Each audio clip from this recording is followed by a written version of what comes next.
welcome back to Not Bound Homestead. Okay, I'm super excited to share with you a recipe. Now, if you have joined my 21-day challenge, then this is going to come in really helpful. So my 21-day challenge, I have given you 3 things to implement. And one of those is to drink bone broth every day. Now, you can always go buy bone broth at the store. It's really easy. Some of them are a little bit cheaper, others are a little bit more expensive. You do want a really good quality though. So be sure that you're looking on the back and you're reading those ingredients to make sure that it's whole foods and not anything that's a filler, all right? However, I would like to show you basically a free way to make bone broth. That's right, basically free. So, it's really easy. You're gonna collect your bones throughout your dinners or preparing. Now, this could be your steak bone, if you had like a T-bone steak, it could be your chicken leg bones, it could be whatever bone it is that you have. And instead of throwing it in the trash, start collecting those into the freezer. Or you could immediately start making bone broth right then and there. So, for Thanksgiving, my husband made a Boston butt. It did have a bone in it. So instead of throwing it in the trash, we're going to make bone broth with it. Now, in here, I had placed in the bone. This has already been cooking, but as you can see, there's the bone, okay? This was that trash bone. Then I added water. I do use Berkey water. You do want a good filter. Anytime you have your water, you do want a good good water quality source. All right, and then I just used 2 tablespoons of apple cider vinegar. Now I use the raw, organic, unfiltered. So this has been cooking now for about 16 hours. It was a bigger, thicker bone, so it needed longer. Now, smaller bones you just do less. As it boils, you'll put it on low and let it simmer. So boil it first, then put it on low and simmer. And check on it. I cover it up with a lid. Check on it frequently. It will go down. The water will evaporate even with the lid on. And it's going to leave you, as you can see here, this is the reason I wanted to have some of it cooked. All this right here, this gelatinous goodness here. This is the part that is going to be important, all right? The inside of the bone. Now, as you can see, the bone is actually starting to crumble. So that part right there is what we want to get. We want the marrow. We really want the goodness in there. So I filled this up already twice with water, and it has boiled, it has evaporated out, and I'm left with this. So I'm now taking my bone.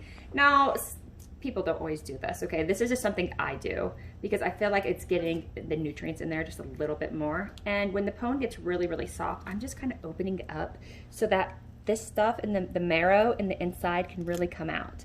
This is where the nutrients really lies in. All right, so now from here, because at this point in time, we can go ahead and drink this.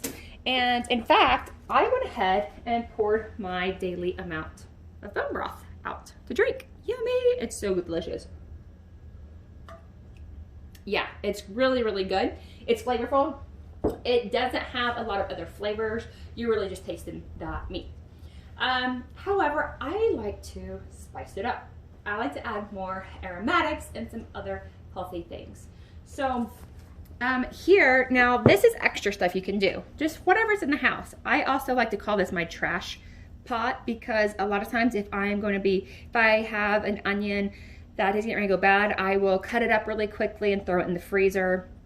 Or if I have extra leftovers, maybe I didn't need a whole onion, I'm gonna save that, all right? Put it in the freezer. Now these are mushrooms. So you can go pick in wild mushrooms. Just be sure that you know how to identify mushrooms. The other thing I really like to do is when I'm at the grocery store, I always look for a good quality organic mushroom. And when they're on sale, like if they're getting ready to go bad, the store will usually like mark it like half off. And so you can get a good quality mushroom for like $1, $1.50. And I bring those home and I dehydrate them. It's super inexpensive. I'm all about saving money. So these, I think I bought a huge bin of them, and I think the bigger baskets or clamshells of them, and it was like $2. So I dehydrated these. Well, there goes one. So I'm gonna throw some in here. Just some mushrooms. These are dehydrated. You can also buy dehydrated mushrooms already. They're gonna be more expensive, but they will last you. All right, and then I have onion. I have some rosemary from my rosemary plant. I have some garlic, and I have carrots. Now, I didn't really chop these up fine. I just chopped them up a little bit because they're just going to boil and become basically nothing. And then I'm going to throw that in there. Now, again, this is an extra step. You can add all kinds of different things. You can get really creative if you wanted to do parsley or thyme, whatever you have, maybe some dandelion leaves. That's a good free source of food. I love dandelion leaves. It's really good for your liver. Now I'm going to just top it off with some water, and I'm going to let this go for a couple of hours on low. So this is our final step. Whoop, that's the wrong one. I'm trying to light the house on fire. All right, here we go. See how much fun it is to like live in my house and try to all right, so there it is. So this is going to cook for a few more hours, and I'm going to strain it, and then I'm going to put it in a mason jar and put it in my refrigerator, and we're going to use that for a couple days. And I'm going to continue to do the same thing.